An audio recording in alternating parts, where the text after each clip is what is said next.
ആൽമരം പരിശുദ്ധമായ വൃക്ഷമാണ്. വൃക്ഷങ്ങളുടെ രാജാവാണ് ആൽമരം. ആൽ ബ്രഹ്മസ്യ സ്വരൂപമാണ്. ആലിൻ്റെ മൂലഭാഗം ബ്രഹ്മാവും മധ്യം വിഷ്ണുവും അഗ്രം ശിവനുമാണ് എന്നാണ് സങ്കല്പം. ഇവർ മൂവരുമാണല്ലോ ത്രിമൂർത്തികൾ. ബ്രഹ്മാവാണല്ലോ ത്രിമൂർത്തികളായി രൂപപ്പെട്ടിരിക്കുന്നത്. അപ്പോൾ അരയാലിനെ വന്ദിക്കുക എന്നത് ബ്രഹ്മാവിനെ വന്ദിക്കുന്നത് തുല്യമാണ്. ആൽമരത്തെ 7 തവണ പ്രദക്ഷിണം ചെയ്യണം എന്നാണ് വിശ്വസിക്കപ്പെടുന്നത്. പ്രഭാതങ്ങളിൽ ആൽ പ്രദക്ഷിണം ചെയ്യുന്നത് കൊണ്ട് ശുദ്ധവായു ശ്വസിക്കാൻ സഹായിക്കുന്നു. വൃക്ഷങ്ങൾ ഓക്സിജനെ പുറന്തള്ളി കാർബണിനെ സ്വീകരിക്കുന്നതിനാൽ അരയാലിനു ചുറ്റും ധാരാളം ഓക്സിജൻ ഉണ്ടായിരിക്കുന്നതാണ്. മനുഷ്യന്റെ ശ്വസനവായു ഓക്സിജൻ ആണല്ലോ. അപ്പോൾ ശുദ്ധവായു ശ്വസിക്കാൻ ധാരാളം കിട്ടുന്നു. അത് ആരോഗ്യത്തിന് സഹായകമാണ്.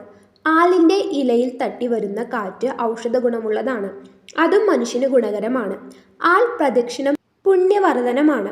അതിനാൽ പ്രഭാതങ്ങളിലെ ആൽ പ്രദക്ഷിണം ശുദ്ധവായു ലഭിക്കുന്നതിനും ആരോഗ്യപാലനത്തിനും വ്യായാമത്തിനും പുണ്യം നേടുന്നതിനും ഫലപ്രദമാണ്. കൂടാതെ കണ്ടകശനി, ഏഴരശനി തുടങ്ങിയ കാലയളവിലെ ദോഷശാന്തിയായും രോഗശാന്തിയായും ആൽ പ്രദക്ഷിണം ചെയ്യുന്നത് ആചാരമാണ്. പൊതുവെ ആൽ പ്രദക്ഷിണം ഉത്തമവും ശുഭവുമാണ്.